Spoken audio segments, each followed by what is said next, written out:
आज अन्य धर्मावलम्बीका दुनिया तमाम गाई जात्रा तपाईँले देख्नुभयो। राज्य चुँ गरी बोल्दैन, उल्टै त्यसका चाहिँ संरक्षण गरेर बसिया छ।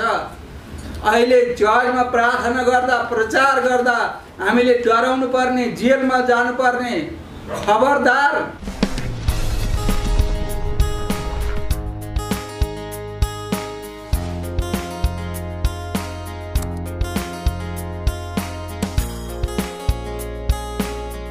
आज मिति 2078 मङ्सिर 8 गते, तदनुसार 2021 नोभेम्बर 24 तारिकका दिन हामी राष्ट्रिय क्रिस्चियन महासङ्घको केन्द्रीय कार्यालयमा विशेष पत्रकार सम्मेलनमा यहाँ भेला भएका छौँ। सर्वप्रथम पत्रकार साथीहरूलाई स्वागत छ।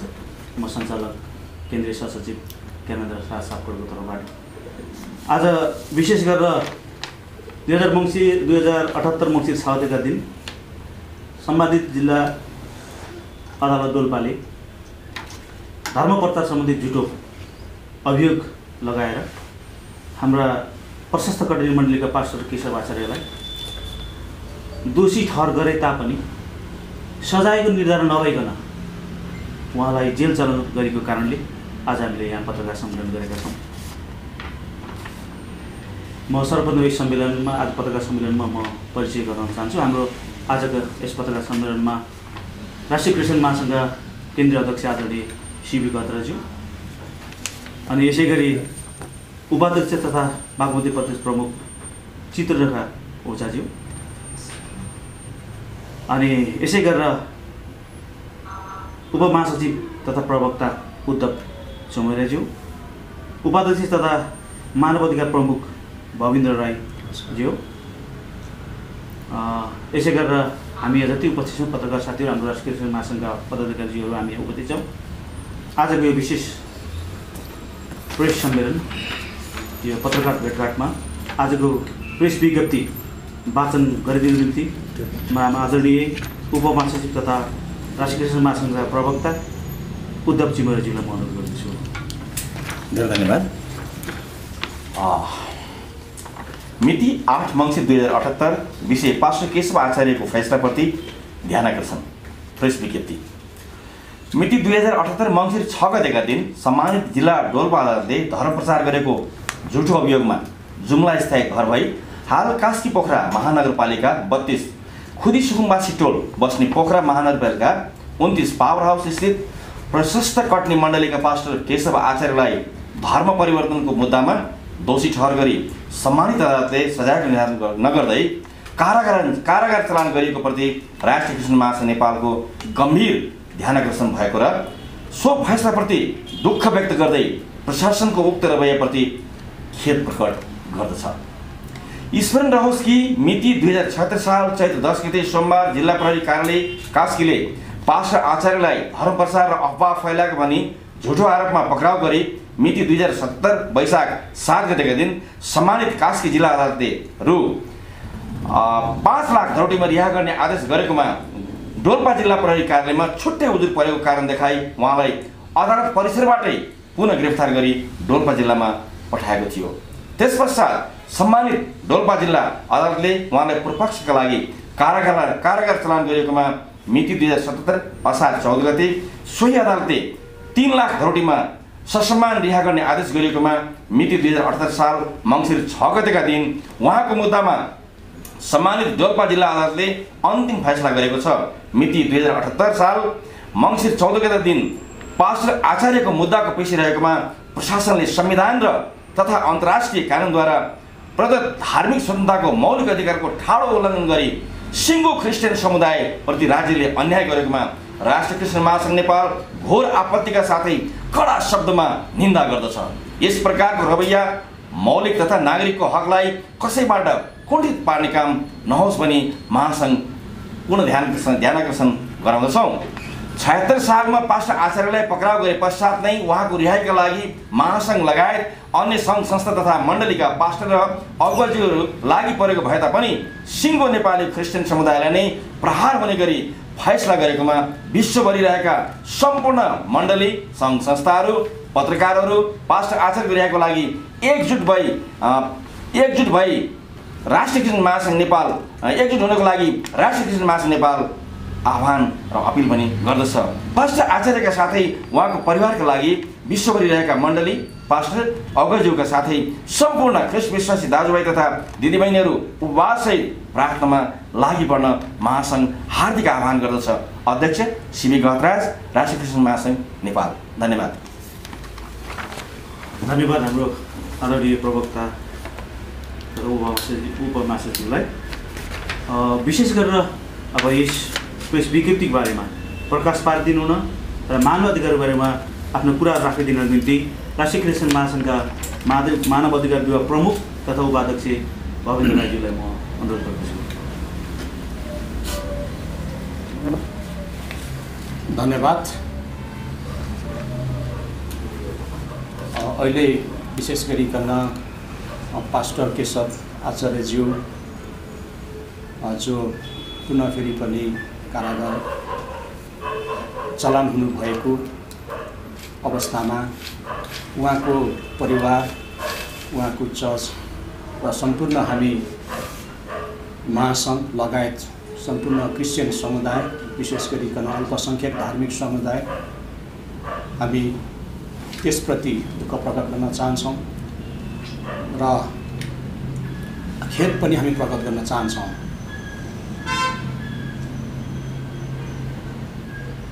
धर्म, आस्था र विश्वास भन्ने कुरा मानव र व्यक्तिसँग सम्बन्धित कुरा हो।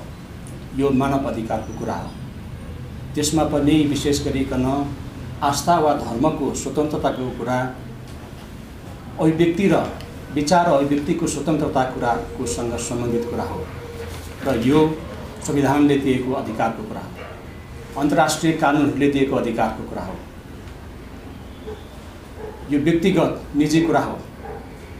मान्छेले, व्यक्तिले यो संसारमा जन्मिसकेपछि कुनै पनि कुरामा अथवा राजनीतिक कुरामा होस्, धार्मिक कुरामा होस्, कुनै पनि बातमा होस् विश्वास राख्न पाउँछ, आस्था राख्न पाउँछ।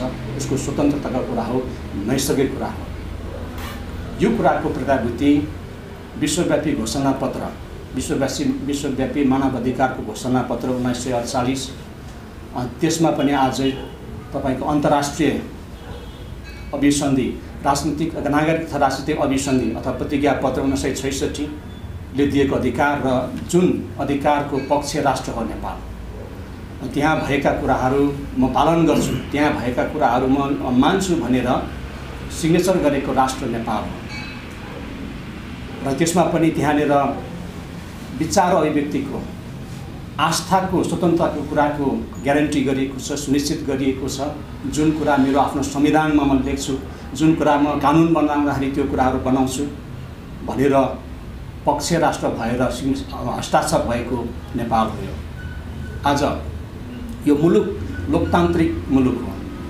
यो विशेष गरी सङ्घीय लोकतन्त्र र समावेशी र धर्मनिरपेक्षताको कल्पना गरिएको, त्यसमा पनि यहाँनिर बहुधार्मिक कल्पना गरिएको र त्यो प्रकारले स्वीकार गरेको राज्य हो। अब विदम्बना भन्नु पर्यो, अब अल्पसङ्ख्यक धार्मिक समुदाय खास गरिकन क्रिस्चियनहरूले आज यो समस्या भोगिराख्नु परेको अवस्था छ। धार्मिक स्वतन्त्रताको मौलिक हक अन्तर्गत राखिए तापनि आज धर्मको कारणले, आस्थाको कारणले, विश्वास गरेको कारणले आज जेल जानुपर्ने अवस्था आएको छ। त्यसो भएको हुनाले अहिलेको संविधानमा भएको जुन धार्मिक हकको कुरा त्यो पनि अब संशोधन गर्नुपर्ने बेला आएको छ र त्यस अन्तर्गत बनेका मुलुकी अपराध संहिता अनि त्यस अन्तर्गत बनेका अन्य फौजदारी संहिताहरू, त्यसको कार्यविधिहरू अनि कार्यान्वयनका कुराहरू, यी सम्पूर्ण समग्रमा चाहिँ अब संशोधन गर्नुपर्ने अवस्था आएको महसुस भइरहेको अवस्था हामीले लिइरहेका छौँ। किनकि हामी अल्पसङ्ख्यक धार्मिक समुदाय क्रिस्चियनहरू आज हामी यो अधिकारबाट हामी वञ्चित हुनु परेको अवस्था छ। यो मानव अधिकारको कुरा हो। आज आस्थाको कारणले बन्दी हुनुपर्ने अवस्था आएको छ। यहाँनिर विश्वासको कारणले कुनै कुरा मत राख्ने आधारमा जेल जानुपर्ने अवस्था आएको छ। त्यसकारणले यो विभेदपूर्ण प्रकारको ऐन छ, यो संविधान छ, यसको संशोधन हुन आवश्यकता छ। यस कारणले गर्दाखेरि विशेष गरिकन नेपाल राष्ट्रिय क्रिस्चियन महासङ्घको मानव अधिकारको तर्फबाट यो मानव अधिकारको उल्लङ्घन भएको छ, यो व्यक्तिको नैसर्गिक अधिकारको उल्लङ्घन भएको छ, विचार र अभिव्यक्तिको अधिकारको उल्लङ्घन भएको छ। यसकारण हामी घोर भर्त्सना गर्न चाहन्छौँ र सम्बन्धित निकाय विशेष गरी राज्य यसप्रति संवेदनशील हुन आवश्यकता छ भन्ने हामीलाई लागिरहेको छ। र अब यसको लागि हामीले निरन्तर सबै नागरिक समाज, पत्रकार, सङ्घ संस्थाहरू, राजनीतिक समूहहरू सबै एक भएर यसप्रति एकैबद्धता गर्नको लागि पनि अनुरोध गर्न चाहन्छु र त्यसतर्फ सहायता गर्नको लागि पनि म अनुरोध गर्न चाहन्छु। र फेरि पनि म यहाँनिर के जोड दिन चाहन्छु भन्दाखेरि यो विश्वास र अभिव्यक्तिको स्वतन्त्रताको कुरा हो, यो निजी मामिलाको कुरा हो। जब धर्म भन्ने कुरा गरिन्छ, धर्ममा परिवर्तन भन्ने कुरा स्वतः आउँछ, यो अन्तर्निहित कुरा हो। जसरी एउटा मानिस यो संसारमा मानिस भएर जन्मिन्छ, उसको लागि बाँच्नको लागि चाहिने आधारभूत कुराहरू आवश्यकता हुन्छ, जुन कुरा अलग गरिएमा त्यो मान्छे बाँच्न सक्दैन। त्यस्तै गरी यो संसारमा रहँदाखेरि मान्छेको एउटा आस्था हुन्छ, एउटा विचार हुन्छ, एउटा हेर्ने दृष्टिकोण हुन्छ, अनि त्यो उसको नैसर्गिक अधिकार हो। यो यसमा कुण्ठित भएको छ। यसकारण हामी सम्पूर्ण क्रिस्चियन समुदाय, अल्पसङ्ख्यक क्रिस्चियन समुदाय, धार्मिक समुदाय हामी यसप्रति एकदम दुखित छौँ र हामी विशेष गरिकन राज्य र सरकारलाई हामी अनुरोध गर्न चाहन्छौँ कि अब यो संविधानलाई अब संशोधन गर्न आवश्यकता छ। यो धर्म सम्बन्धी हक, जुन धार्मिक स्वतन्त्रताका कुराहरू छ, पूर्ण धार्मिक स्वतन्त्रता हुन आवश्यकता छ। त्यस अन्तर्गत बनेका अपराध संहिताहरू पनि संशोधन गर्न आवश्यकता छ भनेर हामी भन्न चाहन्छौँ र यो माग गर्न चाहन्छौँ। धन्यवाद। धन्यवाद हाम्रो आदरणीय उपाध्यक्ष तथा मानव अधिकार प्रमुखज्यूलाई धन्यवाद छ। यहाँ सम्पूर्ण उपस्थित पत्रकार मित्रहरू र राष्ट्रिय क्रिस्चियन महासङ्घ नेपालको उपाध्यक्ष अधिवक्ता भवेन्द्र राई, उपाध्यक्ष रेखा ओझाज्यू, उपमहासचिव तथा प्रवक्ता उद्धव चिमरियाज्यू, कानुनी सल्लाहकार अधिवक्ता बुद्ध घिसिङज्यू, सहसचिव हाम्रो ज्ञानेन्द्र सापकोटा लगायतका यहाँ उपस्थित सबैजनालाई यहाँहरूलाई हार्दिक अभिवादन भन्दै आज एउटा विषम परिस्थिति, विषम एउटा चाहिँ अवस्थामा हामी पत्रकारसँगको भेटघाट गरिरहेका छौँ। देश विदेशमा रहनुभएका सम्पूर्ण नेपाली दाजुभाइ तथा दिदीबहिनीहरू र नेपाली भाषी मण्डलीहरूलाई केही कुराहरू हामीले एउटा जानकारी गराउनु पर्ने हामीले आवश्यकता महसुस गऱ्यौँ र यो पत्रकार भेटघाटको आयोजना हामीले गरेका हौँ। देश एउटा ऐतिहासिक परिवर्तनपछि एउटा चरणमा अगाडि बढिरहेको अवस्था छ। देश आज तथ्याङ्क सङ्कलन जनगणनाको अन्तिम दिन भोलि 9 गतेसम्म देशव्यापी रूपमा आम नेपाली नागरिकहरूले आफ्नो चाहिँ जनगणना अभिलेख गराउने राज्यको गणकहरूसँग चाहिँ अभिलेख गराउने जुन एउटा देश अभियानमा छ, त्यो अवस्थामा नेपालको पूर्व मेचीदेखि महाकालीसम्म नेपाली क्रिस्चियनहरू यो जनगणनाले पनि तरङ्गित भइरहेको अवस्थामा आज कैयौँ ठाउँ, कैयौँ वडा र कैयौँ टोलमा चाहिँ जाने क्रिस्चियन हुँदै पनि, क्रिस्चियन धर्मगुरु हुँदै पनि, पास्टर भन्ने थाहा हुँदै पनि जबरजस्त हिन्दू लेखाइने खालको एउटा जुन गतिविधि भएको छ, यसमा राष्ट्रिय क्रिस्चियन महासङ्घको घोर भर्त्सना र निन्दा गर्दछ। यो हामीले यसका प्रमाण समेत हामी केही दिनमा फेरि पत्रकार सम्मेलन गरेर सार्वजनिक गर्नेछौँ र यसका अभिलेखहरू सङ्कलन गर्ने कामहरू हामी गरिरहेका छौँ। त्यो सँगसँगै जनगणनालाई प्रभावित बनाउने गरी राज्यको तर्फबाट एउटा धर्मगुरु पास्टर केशव आचार्यजीलाई विगत 2 वर्ष अगाडिदेखि प्रार्थना गरेको अभियोगमा, आफ्नो धर्मशास्त्रको व्याख्या गरिएको अभियोगमा राज्यले बिना कारण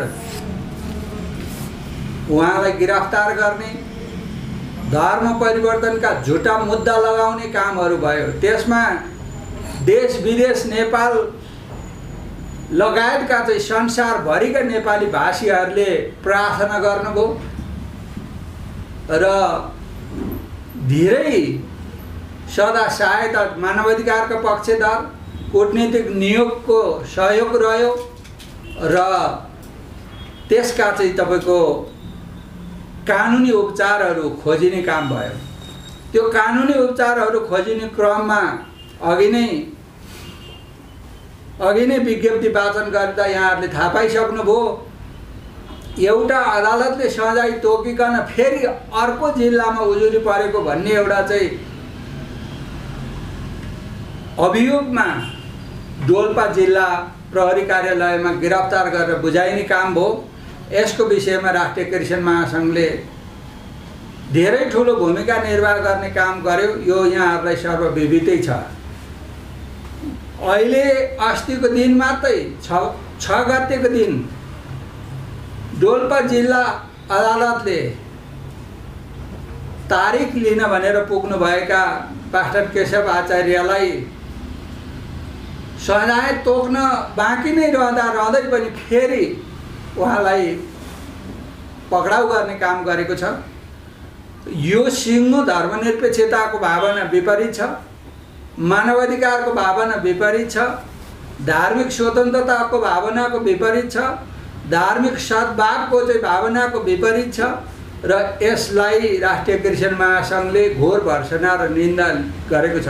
र राष्ट्रिय क्रिस्चियन महासङ्घ नेपालले आज आम विश्वकै नेपाली भाषी दाजुभाइ दिदीबहिनीहरूलाई हामीले तपाईहरुलाई हार्दिकतापूर्वक अनुरोध गर्न खोजेको, अब तपाईहरु अत्यन्तै चनाखो रहनुपर्ने बेला आएको छ, अत्यन्तै तपाईहरु जागरुक रहनुपर्ने बेला आएको छ। अब नेपाली क्रिस्चियन समुदायको स्वाभिमान र अधिकार सुनिश्चित गर्दै हामीले हाम्रो अधिकार स्थापित गर्नको लागि हामी आफै लाग्नुपर्ने बेला आएको छ। तपाई जुन ठाउँमा हुनुहुन्छ, जहाँ हुनुहुन्छ, अब तपाई चुप लागेर बस्ने अवस्था छैन।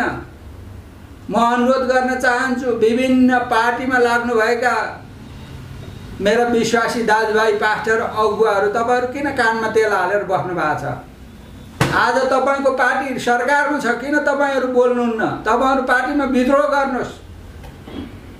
तपाईहरु पार्टीमा तपाईहरुले भन्न सक्नु पर्यो। तपाईहरु किन पार्टीको खोल ओढेर तपाई चाहिँ एउटा क्रिस्चियन भइकन पनि तपाई विभिन्न पार्टीमा बस्नु भएको छ? त्यो पार्टीमा तपाई माओवादीमा हुनुहुन्छ भने माओवादी भित्र तपाईले चाहिँ त्यहाँ खबरदारी गर्नुहोस्। कांग्रेसमा हुनुहुन्छ भने तपाई कांग्रेसमा खबरदारी गर्नुहोस्। तपाई यो अहिलेको गठबन्धन सरकारको जुनसुकै ठाउँमा तपाई हुनुहुन्छ, तपाई खबरदार गर्नुहोस्, जहाँ कि हाम्रो मानवाधिकारको सुरक्षाको ग्यारेन्टी यो राज्यले अब लिने कि नलिने, हाम्रो धार्मिक स्वतन्त्रताको ग्यारेन्टी अब राज्यले लिने कि नलिने। दिन दहाडै हाम्रो मान्छे संविधानले दिएको अधिकार, मैले पटक पटक भन्ने गरेको छु, संविधानले 3टा अधिकार प्रत्यायोजन गरेको छ। यो संविधानले नम्बर 1 धर्मलाई अवलम्बन गर्न पाउने, अवलम्बन भनेको के हो भन्दा त्यसका अपनाउन पाउने भनेको रोज्न पाउने, खोज्न पाउने, छान्न पाउने अधिकार हो। दोस्रो नम्बर त्यसका अभ्यासहरू गर्न पाउने। अभ्यास भनेको के हो? बाइबल पढ्न पाउने, प्रचार गर्न पाउने, हाम्रो धार्मिक गतिविधिहरू गर्न पाउने, अभ्यास गर्न पाउने व्यवस्था संविधानमा छ। तेस्रो त्यसको संरक्षण गर्न पाउने व्यवस्था संविधानमा छ। त्यो संविधानमा व्यवस्था भएकै कुरालाई नेपाली क्रिस्चियन समुदायले आज उपयोग गर्न नपाइरहेको अवस्था छ। तपाईहरुले आज देख्नुभयो नि, आज अन्य धर्मावलम्बीका दुनिया तमाम गाई जात्रा तपाईले देख्नुभयो। राज्य चुगरी बोल्दैन, उल्टै त्यसका चाहिँ संरक्षण गरेर बसिया छ। अहिले चर्चमा प्रार्थना गर्दा, प्रचार गर्दा हामीले डराउनु पर्ने, जेलमा जानुपर्ने। खबरदार, आज क्रिस्चियन सङ्घ संस्थाहरू किन चुप लागेर बसिरहनु भएको छ? महासङ्घलाई साथ दिनुहोस्। अब यो मुद्दा तपाईँहरूलाई म अनुरोध गर्न चाहन्छु, यो विषय एउटा केशव आचार्यसँग मात्रै सीमित छैन। यो सिङ्गो नेपाली 30 लाख क्रिस्चियनसँग जोडिएको छ। यो मुद्दा हार्दाखेरि 30 लाख क्रिस्चियनले हार्छ, जित्दाखेरि 30 लाख क्रिस्चियनले जित्छ। त्यसले गर्दाखेरि हामीले यहाँ आज चुप लागेर बस्न पर्ने अवस्था छैन। म आग्रह गर्न चाहन्छु सबै सम्पूर्ण नेपाली क्रिस्चियन समुदायलाई आग्रह गर्न चाहन्छु, तपाईँ जहाँ हुनुहुन्छ त्यहीँबाट खबरदार गर्नुहोस्। तपाईँ क्रिस्चियन पत्रकार हुनुहुन्छ भने तपाईँ किन आज तपाईँको मेन न्युज बन्दैन? तपाईँ बनाउनुहोस् धर्मनिरपेक्षताको पक्षमा, मानवाधिकारको पक्षमा, धार्मिक स्वतन्त्रताको पक्षमा। तपाईँ पार्टीको कार्यकर्ता हुनुहुन्छ भने तपाईँले आफ्नो पार्टीलाई घचघच्याउनुहोस्। यो कुनै पनि एउटा गफ ठट्टा नभएर यो एउटा सिङ्गो नेपाली क्रिस्चियन समुदायको अधिकारलाई सुनिश्चित गर्ने यो एउटा चाहिँ अभियानमा तपाईँहरूले साथ दिनुहोस्। त्यसले गर्दाखेरि म अनुरोध गर्न चाहन्छु, राज्यलाई खबरदार गर्न चाहन्छु। राज्यको पनि प्राथमिकता होला नि। आज दिन दहाडै सुन तस्कर गर्नेहरू रातारात छुटेका छन्, बलात्कार गर्नेहरू रातारात छुटेका छन्, चोरी गर्नेहरू रातारात छुटेका छन्। आज राज्यलाई यत्रो 30 लाख क्रिस्चियन समुदायले आज राज्यलाई हामीले राष्ट्रको निम्ति प्रार्थना गरेका छौँ। शिक्षाको क्षेत्रमा, स्वास्थ्यको क्षेत्रमा, विकास निर्माणको क्षेत्रमा, शान्तिको क्षेत्रमा हामीले यत्रो उल्लेखनीय भूमिका खेलेका छौँ। यसको परिणाम यही हो। आज राज्यको प्राथमिकता होला नि।